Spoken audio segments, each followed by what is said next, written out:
Vivimos en un tiempo donde examinar y discernir lo que es espiritual es muy difícil, hermanos.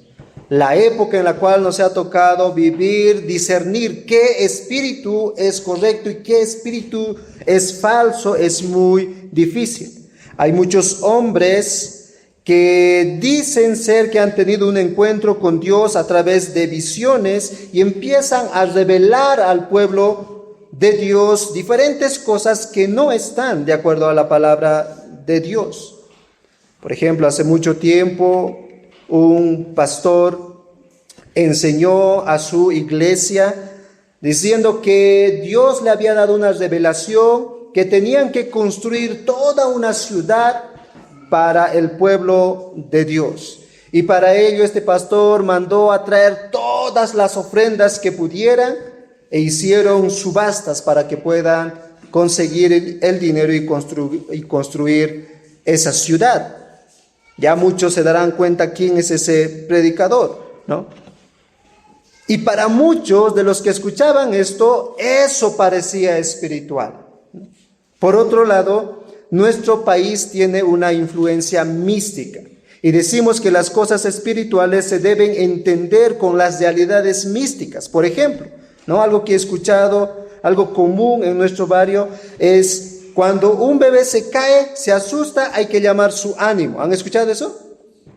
Hay que llamar su ánimo, ¿no? Porque se ha asustado.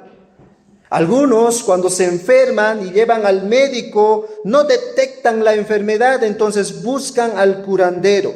Y a través de rituales espirituales hacen su trabajo y creen que eso es espiritual, ¿no?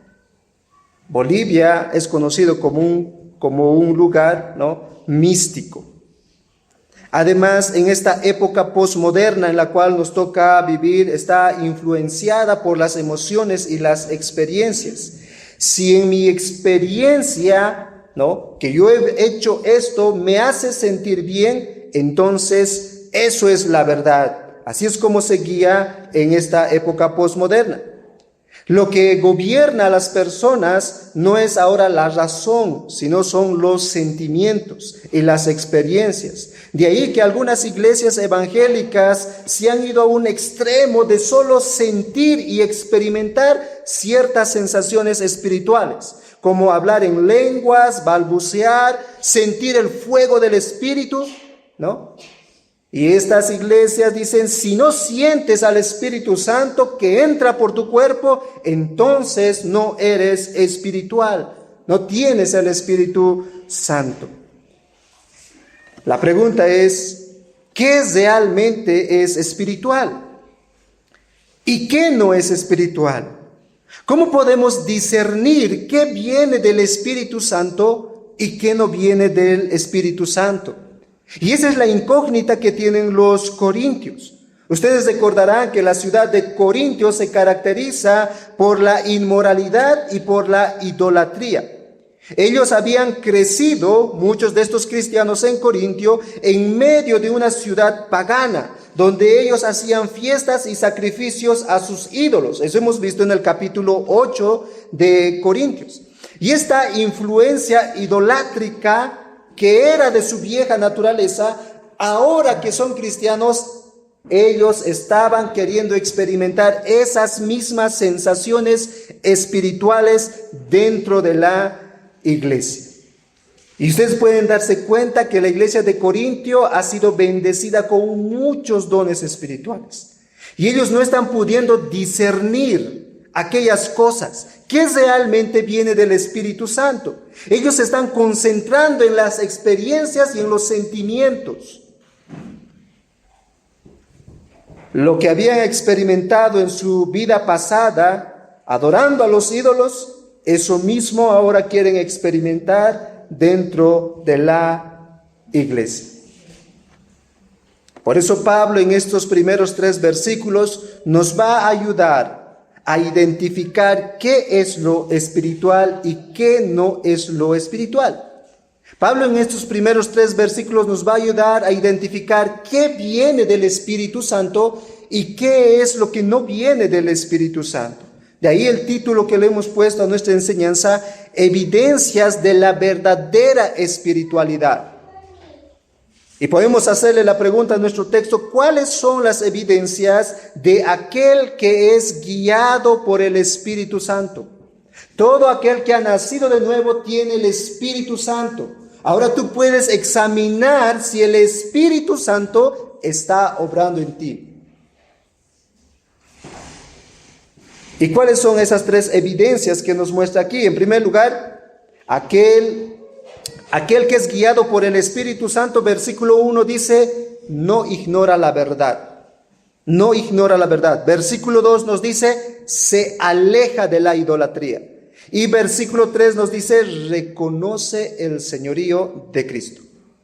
No ignora la verdad, se aleja de la idolatría, reconoce el señorío de Cristo. Y de esa manera, hermanos, podemos examinar y evaluar si nosotros somos espirituales. ¿Y qué es espiritual y qué no es espiritual a nuestro alrededor? Así que vayamos a nuestro primer punto. La primera evidencia de aquel que es guiado por el Espíritu Santo no ignora la verdad. Miren el versículo 1 del capítulo 12. No quiero, hermanos, que ignoréis acerca de los dones espirituales. Pablo ahora va a comenzar a tratar un nuevo tema acerca de los dones espirituales, que es la obra del Espíritu Santo. De manera especial, desde el capítulo 12 hasta el capítulo 14, va a hablar acerca de los dones espirituales y la relación que debe haber dentro de la iglesia y la forma como debe ser utilizada los dones espirituales. Va a responder a varias preguntas, como por ejemplo, ¿qué son los dones espirituales? ¿Cuáles dones existen? ¿Qué dones siguen vigentes y qué dones ya cesaron? ¿Cuál es el propósito de los dones espirituales? ¿A quién es dado estos dones espirituales? ¿Pueden ser falsificados los dones? ¿Y cómo puede distinguirse entre lo verdadero y lo falso? Esa y muchas otras preguntas Pablo va a estar respondiendo en toda esta sección, del 12 al 14. Y de manera especial ahora, antes de hablar acerca de los dones espirituales, Pablo quiere hablar de aquel que da los dones espirituales. Por eso comienza diciendo, no ignoréis acerca de los dones espirituales, ¿no? Dones espirituales. Y es interesante, hermanos, en nuestras Biblias está literalmente escrito así, dones espirituales. Pero cuando vamos al original, no está esa palabra dones. No está esa palabra dones. Literalmente se puede traducir este pasaje de la siguiente manera. Las cosas espirituales o acerca de lo espiritual. Así se puede traducir esa parte donde Pablo dice acerca de los dones espirituales. Y el énfasis de Pablo no es tanto, como dijimos hace un momento, los dones espirituales, sino el dador de los dones espirituales. Nuevamente, la pregunta que los corintios tiene a Pablo es ¿cómo deben ser utilizados los dones espirituales? Porque entre ellos hay muchos hermanos que tienen diferentes tipos de dones. Pero Pablo quiere comenzar a hablar no del tema que ellos están preguntando, sino de quién es el que da los dones espirituales. Ese es el énfasis. Podemos ver otro pasaje ahí en el capítulo 14, versículo 1, que también está en el contexto de los dones. Ahí también Pablo nuevamente va a decir de la misma manera. Dice el capítulo 14, después de hablar sobre el amor, ¿no? El capítulo 13, y se van a dar cuenta que este tema del amor, ¿no? El amor es sufrido, es benigno.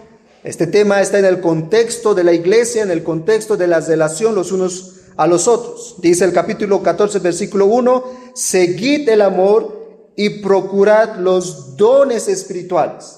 Y ahí, hermanos, nuevamente Pablo, ¿no? En el original, en el griego, no dice dones espirituales, sino las cosas espirituales o acerca de lo espiritual. Así que el énfasis de Pablo aquí en el versículo 1 del capítulo 12 es hacernos dar cuenta qué es lo que viene del Espíritu Santo, qué procede del Espíritu Santo, qué es el origen de las cosas espirituales. Ese es el énfasis que Pablo tiene aquí. Y aquí tenemos que hacer una diferencia en estos capítulos que Pablo va a hablar. Debemos hacer la diferencia entre lo que es un don de la gracia de Dios, que es a través de la obra del Espíritu Santo, y los dones espirituales. Los dones espirituales. El don de la gracia de Dios es el favor que Dios ha dado a sus hijos. Es decir, es la salvación, es la obra que el Espíritu Santo ha hecho en los pecadores.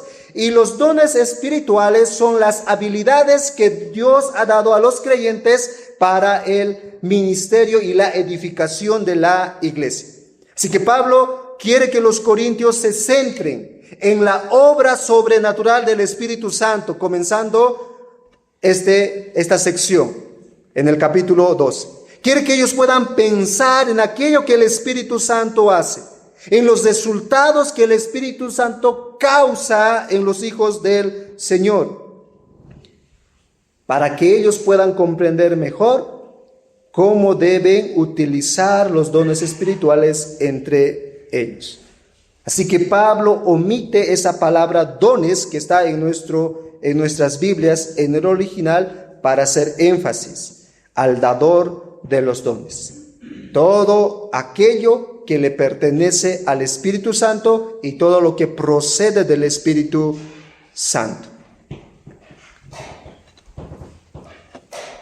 Por otro lado, Pablo es consciente de que los corintios, a pesar de todas las divisiones y todas las dificultades que hay en esta iglesia de Corintios, si se han dado cuenta, hay muchos pecados. Pero a pesar de todo eso, el apóstol Pablo reconoce que ellos son hijos de Dios, que muchos de ellos habían sido rescatados del pecado. Por eso vemos ahí en el capítulo 12, versículo 1, diciéndoles hermanos, hermanos. Y esto no es la primera vez que Pablo se refiere así a los corintios, sino ya varias veces él los había llamado de esta manera. Pablo está reconociendo que los corintios, a pesar de todos sus pecados, siguen siendo hijos del Señor. Son aquellos por los que Cristo había muerto en la cruz del Calvario. Ellos tienen un mismo Padre, quien es Dios. Pero Pablo no duda de su salvación y tiene que corregirles. Y eso es muy importante, hermanos, que nosotros podamos entender. Hay veces decimos, ¿no? Es mi hermano. Y vemos al hermano que está andando en pecado. Vemos al hermano que se está dejando arrastrar por el mundo. Y no queremos decirle nada. ¿Por qué? Porque es nuestro hermano. Se va a enojar con nosotros. Y aquí podemos aprender de Pablo algo muy importante. Que por más que sea nuestro hermano, nosotros no podemos socavar el pecado de nuestro hermano. Así como Pablo quiere corregir a sus hermanos de lo equivocado que están con respecto a los dones, de la misma manera, hermanos, cuando nosotros veamos a nuestro hermano que se está descarriando de los caminos, debemos corregirlo. No por ser nuestro hermano vamos a tolerar el pecado en su vida. Es más, nuestro Señor Jesucristo fue quien instituyó el proceso de disciplina. ¿Para qué? Para que la iglesia camine en santidad. Y Pablo nos dice que ellos, ustedes los corintios, son mis hermanos, aunque estén equivocados, aunque estén viviendo en la ignorancia. Dice versículo 1, hermanos, que ignoréis acerca de los dones espirituales. Aunque estén en esa posición, yo quiero exhortarles, quiero nuevamente enseñarles. Hay un profundo deseo de Pablo en poder corregir a sus hermanos. Y eso es muy importante considerar, hermanos, como iglesia, para ayudarnos a caminar los unos a los otros en santidad mientras esperamos a nuestro Señor. Por otro lado, Pablo también tiene el deseo profundo de que los corintios conozcan la verdad. Dice, no quiero que ignoren acerca de los dones espirituales o acerca de las cosas del Espíritu Santo. Pablo quiere que los corintios sean conscientes en distinguir el obrar del Espíritu Santo y aquello que no viene del Espíritu Santo. No ignoren. Y esa palabra no ignoren también puede traducirse como no desconozcan, que no sea desconocido este asunto para ustedes. Pablo les está diciendo, hermanos, no quiero que vivan su vida cristiana desinformados sobre este asunto. No pueden estar dentro de la congregación, en la iglesia, como hermanos y ser ignorantes sobre este asunto, sobre los dones espirituales, sobre el obrar del Espíritu Santo. Y esto también es importante para nosotros, hermanos. Una de las cosas que trae problemas en la iglesia y trae división, y en nuestras familias también trae problemas, no es el hecho de que Dios no nos ha dado información en cómo nosotros debemos vivir en nuestras familias y en la iglesia, sino es el hecho de que somos ignorantes. Ignorantes de su voluntad. No conocemos su voluntad en la forma como debemos relacionarnos y caminar. Muchas veces actuamos equivocadamente como padres, como esposos, como esposas e hijos. Actuamos de manera equivocada porque somos ignorantes de la palabra de Dios. Dios nos ha revelado su voluntad, pero nosotros no nos exponemos a su voluntad. La preocupación de Pablo y del Señor es que no seamos ignorantes a ningún asunto del cual Dios ha revelado para nosotros. Dios quiere que nosotros conozcamos su voluntad y vivamos de acuerdo a ese conocimiento. Y de manera especial aquí Pablo se dirige a los corintios hablándoles acerca de los dones espirituales. No sean ignorantes de este asunto, porque comprender los dones espirituales y vivir conforme a lo que Dios ha dicho acerca de los dones espirituales va a producir unidad y madurez entre ellos. Y el énfasis de Pablo es esto justamente, que conozcan, no sean ignorantes. Ustedes pueden ver ahí en el capítulo 12, versículo 2, Pablo dice, sabéis cuando eran gentiles, es decir, tenían una información cuando eran gentiles. Ahora miren el versículo 3. Por tanto os hago saber que nadie que hable por el Espíritu Santo. Por tanto os hago saber. Ahora les traigo otra información, ¿no? Hay otro conocimiento. Ese es el énfasis de Pablo. Conocer, en saber, en ser informados acerca de la voluntad de Dios. El conocimiento de Dios y su voluntad, hermanos, es importante para vivir una vida cristiana conforme a los mandamientos del Señor. El conocimiento de la verdad que nos saca de la ignorancia, ese conocimiento, hermanos, es transformador. Ese conocimiento cambia nuestras vidas. No está hablando simplemente de un conocimiento acerca de los dones espirituales, sino de aquello que transforma nuestras vidas y nuestros corazones. Esto ya habíamos hablado en el capítulo 8, ¿ustedes recuerdan?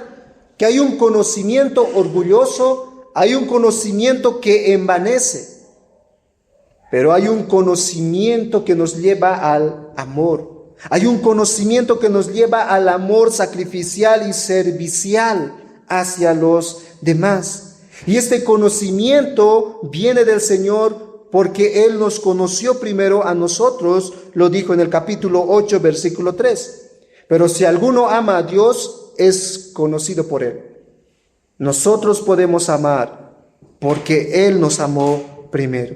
Y podemos conocerle porque Él se reveló a nosotros. Todo empieza cuando Dios viene hacia nosotros. Así que el que cree que es guiado por el Espíritu Santo no se queda en la ignorancia, sino sigue conociendo la verdad. ¿Tú eres espiritual, querido hermano? Pregúntate, ¿cuánto está creciendo tu deseo por salir de la ignorancia, de la voluntad de Dios? ¿Cuánto tienes el deseo?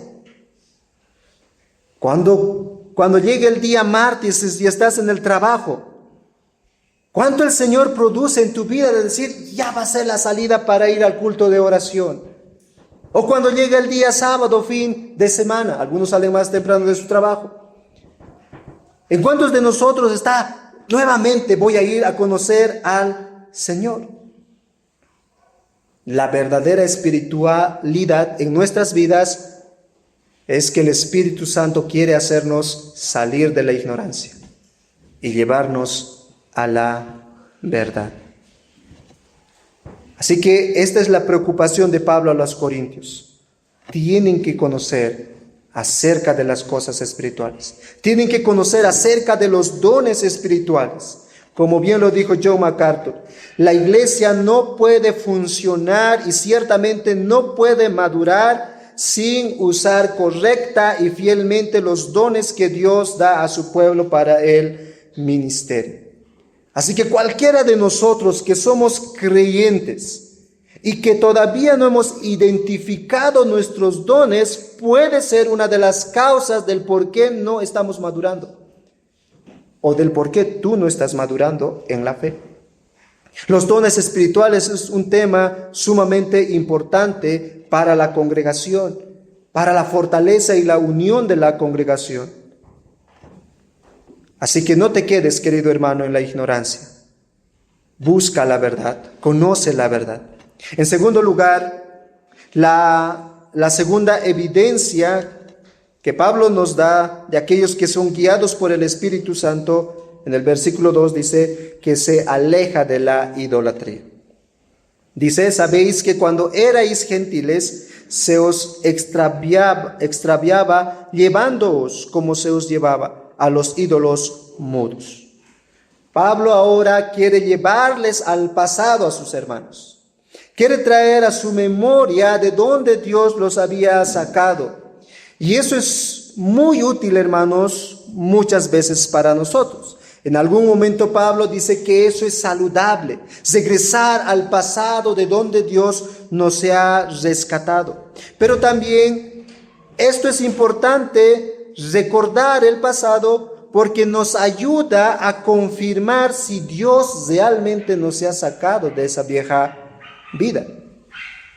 Cuando examinamos nuestra vida, podemos identificar si realmente Dios ha estado trabajando de aquellos ídolos o aquellas prácticas que nosotros teníamos en el pasado, o seguimos envueltos en los mismos pecados.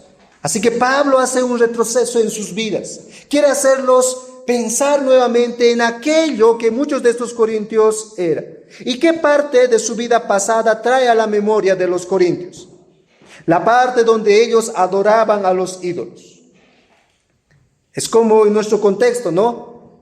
Que yo les lleve un momento a su vida pasada y les diga el momento cuando tú ibas a adorar a Urcupiña, ¿no? O el momento cuando tú ibas a adorar ahí en Carnaval. De la misma manera Pablo está haciendo con los corintios. Les está llevando al pasado. Ustedes eran idólatras. Cuando eran gentiles, dice el versículo 2. Sabéis, tenían una información, hacían algo, practicaban algo cuando eran gentiles. Y cuando habla acerca de los gentiles, habla acerca de cuando ellos no eran cristianos, cuando eran inconversos, cuando no eran salvos. Pero ya en el capítulo 6 de Primera de Corintios, versículo 11, Pablo les había dicho a los corintios, eso es lo que eran antes. ¿Puedes acompañarme ahí al capítulo 6 de Primera de Corintios? Ahí tú puedes identificar en los muchos pecados que estaban metidos los corintios. En el capítulo 6, versículo 10, entre los corintios había ladrones, había ávaros, habían borrachos, había maldicientes, había estafadores y había afeminados, fornicarios, adúlteros, idólatras. El versículo 9 y el versículo 10 nos explica eso, ¿no? Ese era el grupo de hermanos que estaba en la iglesia del Corinto. Y miren en el versículo 11 lo que dice. Eso erais algunos, mas ya habéis sido lavados, ya habéis sido santificados, ya habéis sido justificados en el nombre del Señor Jesús y por el Espíritu de nuestro Dios. Ahora son otras personas, ahora son hijos del Señor. Antes eran esos, idólatras. Así que antes de que conozcan al Señor, los corintios eran idólatras. Eran guiados por la idolatría de toda la ciudad de Corintios. Y la palabra ahí en el capítulo 12, versículo 2, que dice, se os extraviaba, esa palabra extraviar da la idea de arrastrar. ¿Qué es lo que está diciendo Pablo? Pablo está diciendo que esos ídolos en aquella época, cuando eran gentiles, esos ídolos los arrastraba, los llevaba como esclavos cautivos. Y Pablo aquí está haciendo un contraste entre el obrar del Espíritu Santo de manera implícita. Así como los ídolos los controlaba, el Espíritu Santo ahora los guía a los hijos del Señor. El incrédulo, aquel que no conoce al Señor, es guiado por la idolatría. Es esclavo de los ídolos. Esa palabra llevándoos y llevaba, que encontramos ahí en el versículo 2, en el original está en una voz pasiva. Eso significa que esos ídolos eran quien los arrastraba a ellos. Eso los llevaba. Por eso decimos, hermanos, que los incrédulos son prisioneros de sus ídolos. Son esclavos. Pablo nos describe aquí la naturaleza caída del hombre. Todo hombre natural es esclavo de su pecado. El hombre sin Cristo cree que es libre, cree que puede tomar decisiones como él quiere y puede hacer lo que él quiere. Pero el hombre sin Cristo no es libre. Es más, las personas que no tienen a Cristo creen que los cristianos son esclavos. Creen que los cristianos están en un cajón donde tienen que cumplir mandamientos.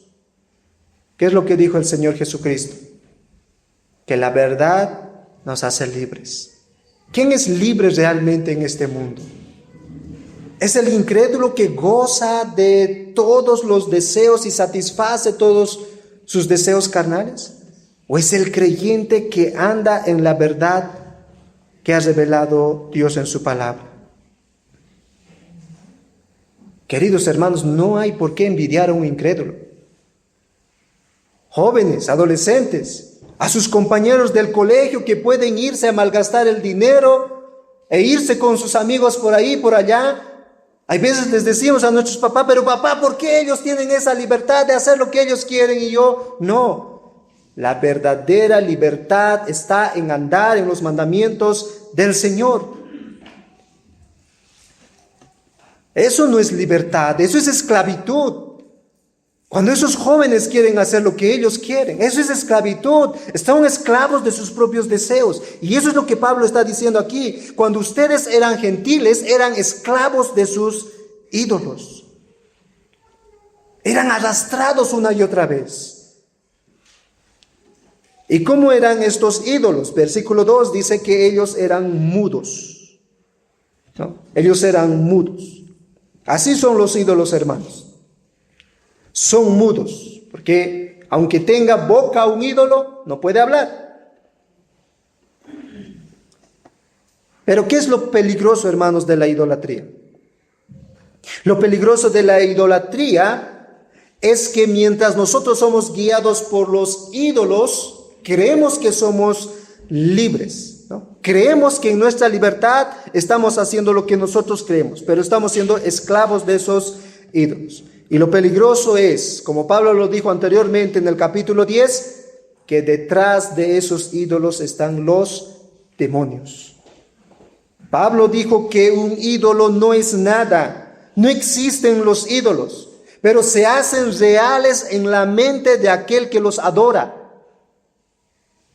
Pero detrás de eso están los demonios. Y estos demonios se oponen a Dios. Son huestes espirituales de maldad que están controlando, ¿no? Uno puede ir a Urcupiña y pedir un auto. Se va a hacer real tu auto. ¿Por qué? Porque ese demonio quiere que tú estés detrás de Urcupiña una y otra vez. Va a cumplir tu deseo. Va a cumplir tu deseo. Cuando nosotros creemos en algo, se hace real, porque Satanás quiere distraerte en esas cosas. Eso eran los corintios en el pasado. Ahora ellos habían aprendido que una evidencia de ser hijos de Dios es alejarse de la idolatría, alejarse de esa vida pasada. El que es guiado por el Espíritu Santo lucha contra los ídolos de su corazón, se arrepiente de haber cedido a esos ídolos y camina en el Espíritu Santo. Ahora recuerden, hermanos, que algunos de los cristianos ahí en Corintio todavía querían experimentar ciertas emociones, como en su vida pasada, mientras adoraban a sus ídolos. Todavía querían ver dentro de la iglesia esas experiencias, esos rituales.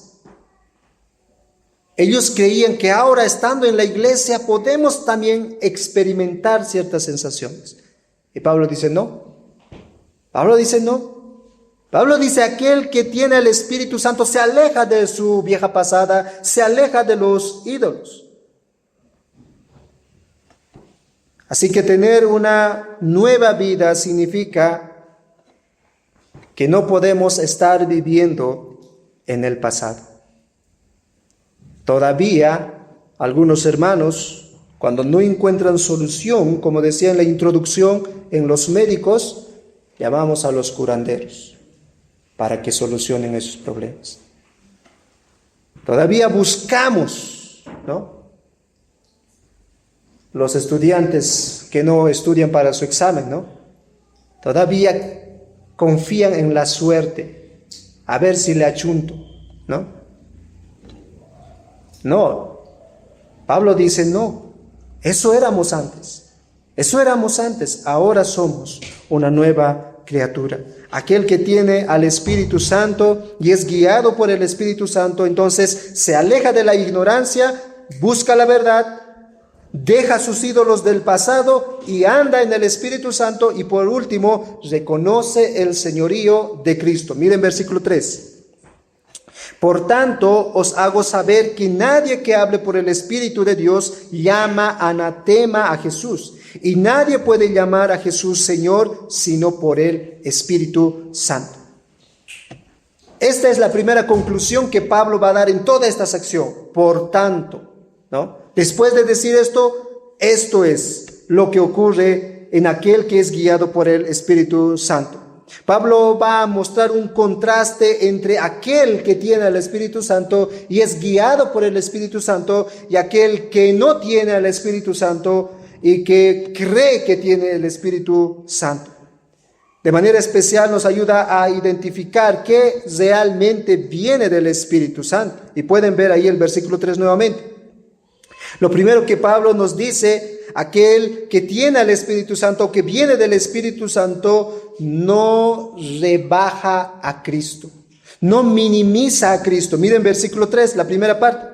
Os hago saber, por tanto os hago saber, dice que nadie que hable por el Espíritu de Dios llama anatema a Jesús. Y eso realmente es terrible. Esa palabra, hermanos, anatema, significa literalmente maldito. Maldito. Otros lo traducen como apartado para el infierno. Esa palabra. anatema. Ahora, Pablo ha usado esta palabra describiendo a aquellos que enseñan otro evangelio. Pueden acompañarme ahí a Gálatas capítulo 1. Gálatas capítulo 1.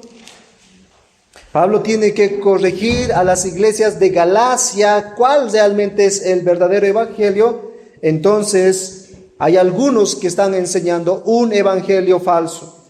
Y miren lo que dice de ellos ahí en Gálatas capítulo 1, versículo 8 al 9. Dice: mas si aún nosotros o un ángel del cielo os anunciare otro evangelio diferente del que os hemos anunciado, sea, ¿qué dice?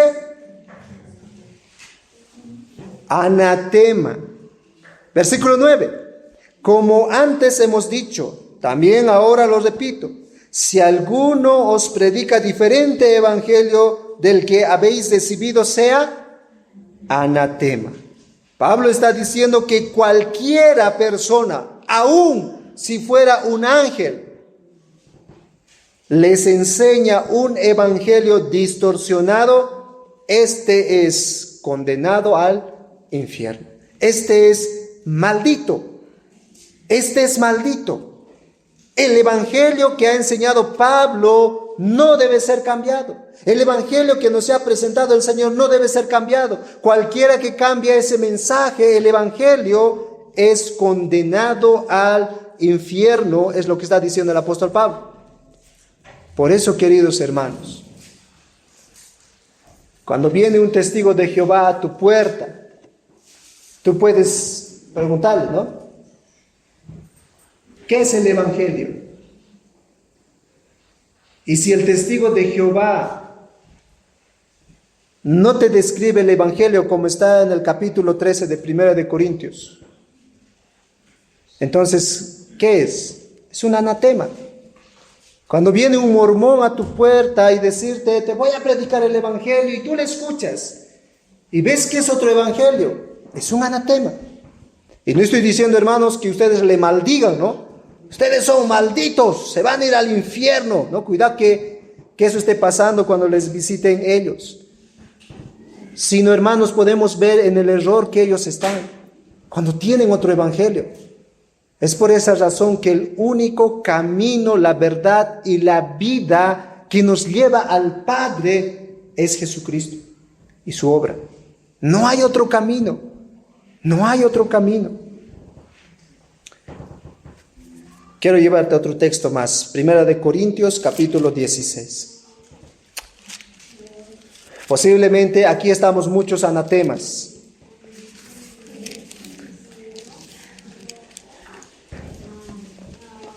Primera de Corintios capítulo 16 versículo 22. Mira lo que dice el texto. ¿Ya estás ahí, hermano? Anzuén. Primera de Corintios capítulo 16 versículo 22. Es para que despierten los que están queriendo dormir. Dice: el que no ama al Señor Jesucristo sea anatema. ¿Qué dijo Jesús? Jesús dijo: si me amáis, guarda mis mandamientos. Pregunta: ¿estás andando bajo los mandamientos del Señor? Si no es así, no amas a Cristo. Y si no amas a Cristo, ¿qué dice Pablo aquí? Eres un anatema. El que no ama al Señor Jesucristo sea anatema, sea maldito, sea condenado al infierno. Y eso, hermanos, para que podamos examinar realmente nuestra vida cristiana. ¿Estamos siendo hipócritas o estamos siendo transparentes delante del Señor?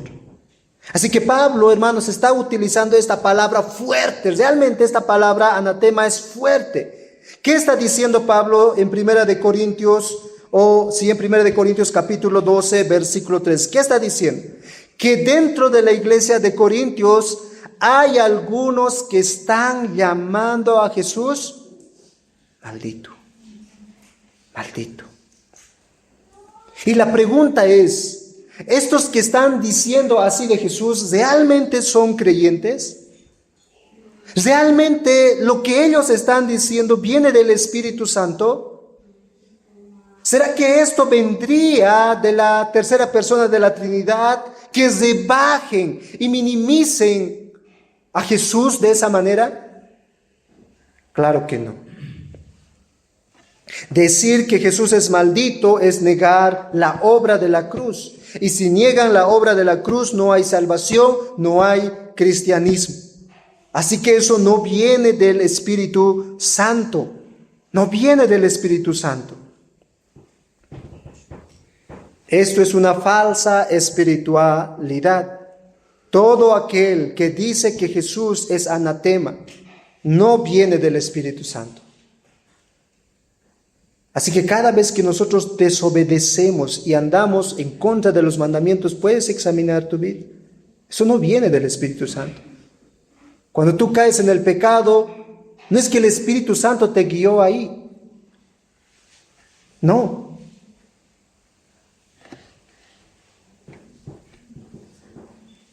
Pablo está reconociendo algo.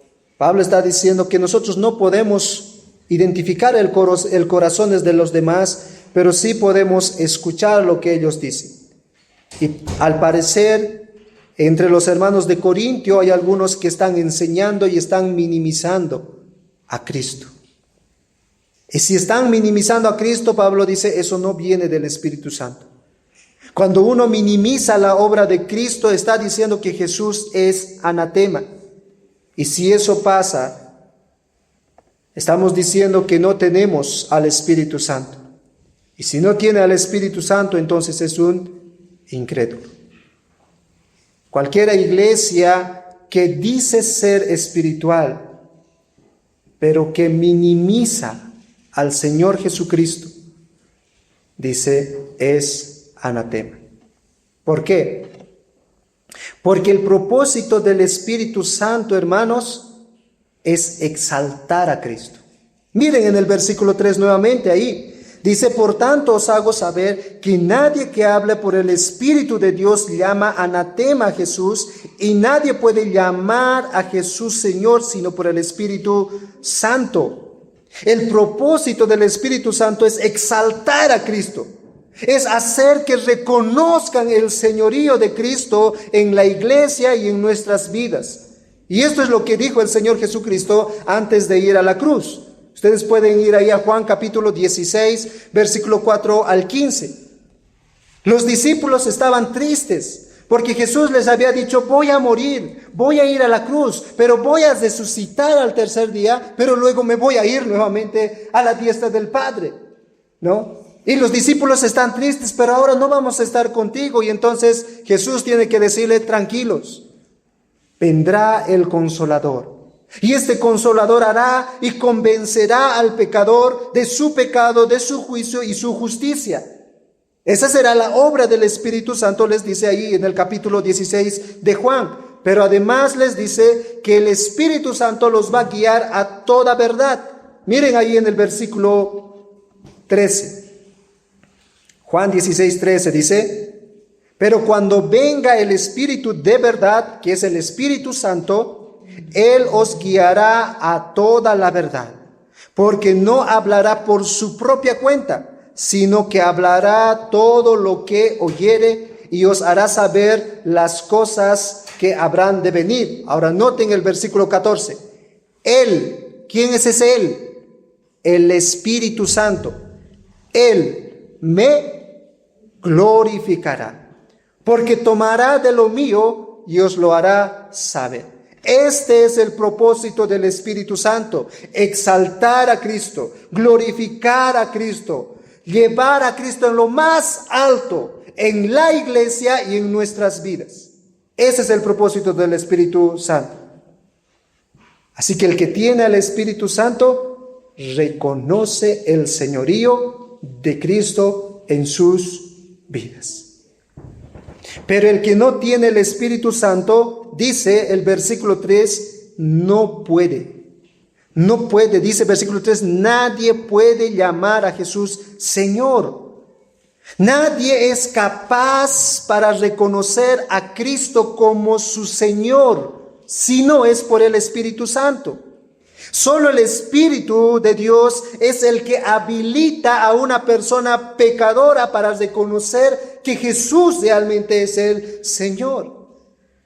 Así que es necesario la obra del Espíritu Santo para que uno confiese: Jesús es el Señor. Jesús es mi Señor y mi Salvador. Para que uno confiese de esa manera, necesita al Espíritu Santo. Y esta es una confesión absoluta del señorío de Cristo en la vida de uno. Ustedes pueden recordar que el apóstol Pablo, después de su encuentro con Jesús, después de transformar el corazón de piedra de Jesús o de Pablo, Pablo dijo: Señor, ¿qué quieres que yo haga? ¿Qué estaba diciendo Pablo? Pablo estaba diciendo: ahora que tú has obrado en mi corazón, estoy dispuesto y disponible a seguirte y a servirte. Todo aquel que tiene al Espíritu Santo está habilitado para reconocer que Cristo es su Señor. Y eso significa que nosotros hacemos lo que el Señor nos dice que tenemos que hacer. Vivimos como el Señor nos muestra en su voluntad. Estamos dispuestos a obedecerle porque es nuestro Señor. Jesús, querido hermano, no solamente es un Salvador. Jesús no solamente es un Salvador y no tiene que ver nada con nuestras vidas. Hay veces así vive el cristiano, ¿no ve? Jesús es mi Salvador y con su vida puede hacer lo que Él quiere. Puede tomar decisiones como Él quiere. Pero no, Jesús es el Salvador y también es el Señor. Y eso tiene que ver mucho con la forma en cómo vivimos. Si es tu Señor, vas a someterte a su señorío. Si es tu Señor, vas a obedecerlo. Si es tu Señor, vas a conformar tu vida a la voluntad de Dios. Pero también esa palabra Señor que encontramos ahí en el versículo 3, en el griego esa palabra es Kyrios. Kyrios. Cuando el Antiguo Testamento se ha traducido del hebreo al griego, ¿no? En todas las veces que se nombraba a Jehová, quien es el Dios, ¿no? Quien es Dios en el Antiguo Testamento, todas las veces que se nombra a Jehová, cuando es traducido al griego, se utiliza esta palabra Kyrios. Kyrios. Así que, ¿qué está diciendo Pablo aquí? El que dice que Jesús es el Señor, también está diciendo que Jesús es Dios. También está reconociendo que Jesús es Dios. No solamente es mi Señor, sino también es mi Dios. Y eso destrona a todos los ídolos que puede ver en mi corazón. El Espíritu Santo nos da la capacidad para hacer aquello. La obra del Espíritu Santo en el pecador hace que reconozcamos entonces a Jesús como nuestro Señor y como nuestro Dios. Y saben, hermanos, esta declaración tiene grandes implicaciones en el tiempo de Pablo, porque recuerden que el único señor en Corinto y en toda Roma era Nerón, el emperador. Así que cualquiera que podía confesar y decir que Jesús es mi Señor, es el único Dios, estaba diciendo que Nerón es inferior a Jesús. Y eso era cavar su propia tumba para todas aquellas personas que hacían esa confesión. Y pueden notar el obrar del Espíritu Santo por encima de la sociedad, por encima de todas aquellas cosas que podrían decir de los cristianos en esa época. Además, para muchos judíos, decir que Jesús es Dios era blasfemo. Y frente a esa cultura, Pablo está diciendo, aquel que tiene el Espíritu Santo, por más presión social que hay aquí, Por más que el presidente nos diga, yo soy tu Dios, el cristiano puede confesar y decir, no, Jesús es el único Dios.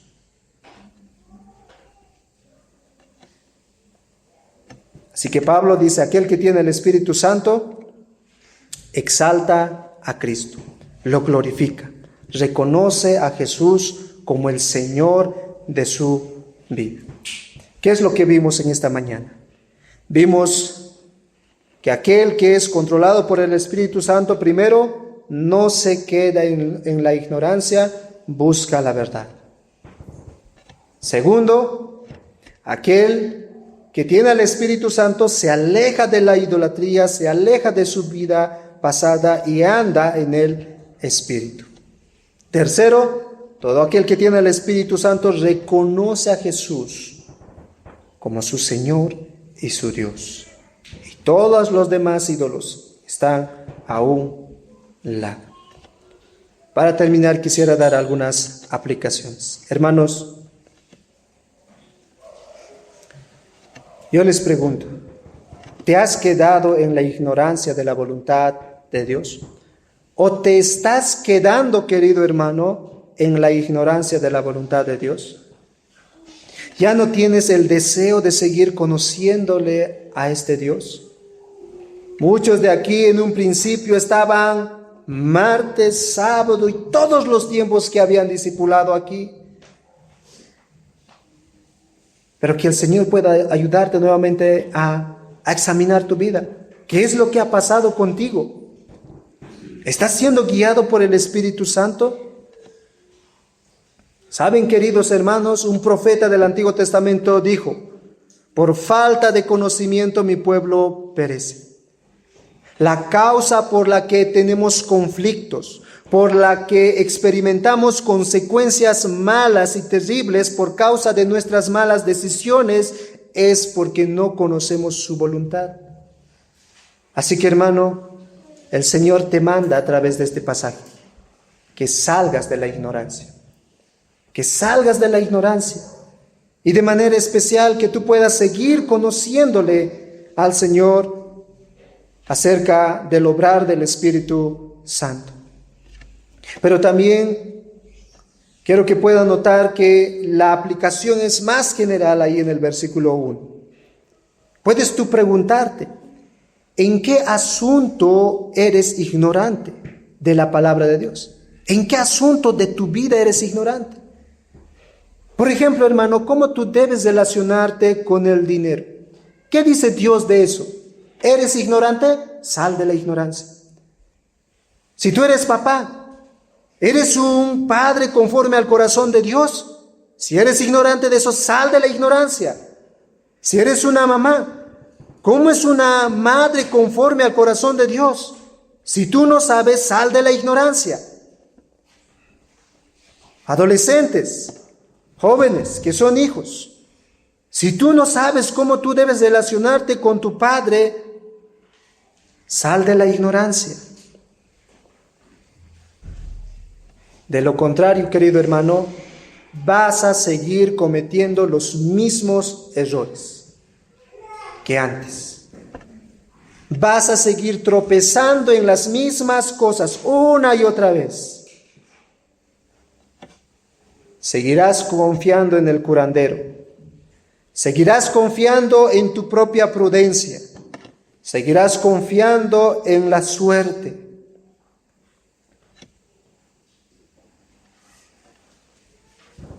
Pero el Señor te dice, sal de la ignorancia, conoce la verdad, busca la voluntad del Señor.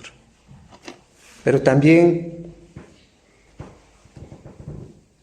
podemos preguntarnos, ¿seguimos viviendo en nuestra vida pasada cometiendo los mismos pecados? ¿Seguimos siendo los mismos esclavos de nuestros ídolos?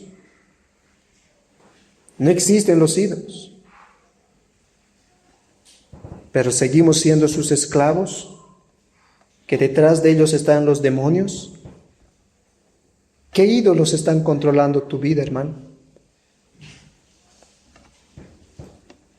¿Jesús es tu Señor? Jesús es tu Señor. Cada vez que tú tienes que tomar una decisión en tu vida, acudes a tu Señor. Le preguntas cómo debe ser ese asunto tratado.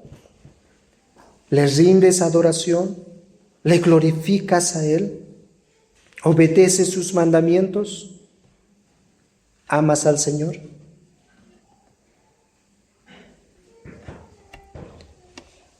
El apóstol Pablo a Timoteo en su carta le dijo que Jesús, quien es el Señor, un día vendrá a juzgar a los vivos y a los muertos. Yo te pregunto,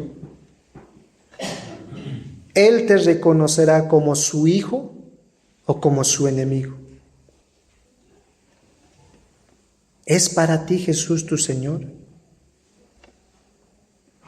Y hemos aprendido, hermanos, que la evidencia de que Jesús es tu Señor se verá en la forma como tú vives, en la forma como tú te sometes al señorío de Cristo, si te sometes a sus mandamientos, si quieres conocerlo cada vez más, si estás lidiando una y otra vez con esos ídolos.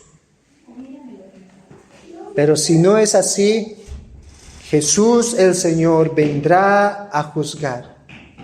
Pablo dice en Filipenses que toda rodilla se doblará delante de Él. Todos, cristianos e incrédulos, estarán postrados ante Él. La pregunta es, ¿doblarás tus rodillas en adoración o doblarás tus rodillas para condenación? Si no te sometes a Cristo, en este momento, un día Él te someterá y te condenará por toda la eternidad.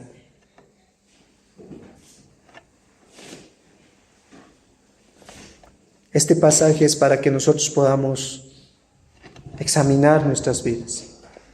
¿Cuál espirituales realmente somos? Y aquel que no tiene a Cristo en su vida, ¿sabes? Nunca vas a por tu propia cuenta decir que Cristo es mi Señor y mi Salvador.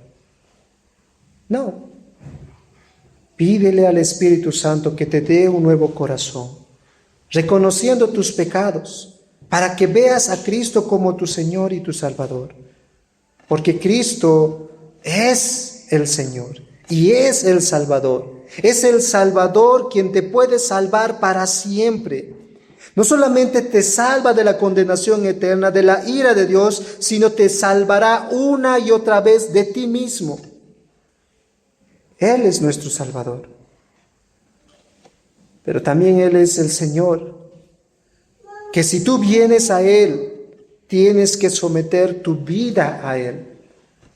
Y verás que someter nuestras vidas a Cristo es mucho mejor que estar sometido nuestras vidas a un ídolo.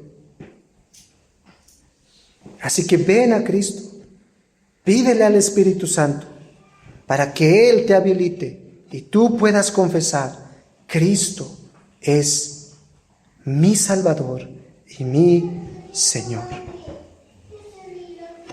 Hermanos, la iglesia como un conjunto siempre debe exaltar a Cristo. Cristo es el Señor, queridos hermanos. Y eso debe verse en nuestras vidas. Eso debe verse en la forma como los unos a los otros nos tratamos. La obra del Espíritu Santo en nosotros y en una iglesia es exaltar a Cristo una y otra vez, vivir para Cristo y ser como Cristo. Porque saben, eso se va a hacer realidad un día. Cuando Cristo venga, como bien lo dijo Juan, seremos tal como Él es. Así que, queridos hermanos, nunca minimicemos a Cristo. Nunca rebajemos a Cristo. Él es el Señor y Él es el Salvador. Exaltemos a Cristo, vivamos para Cristo y seamos como Cristo. Vamos a orar.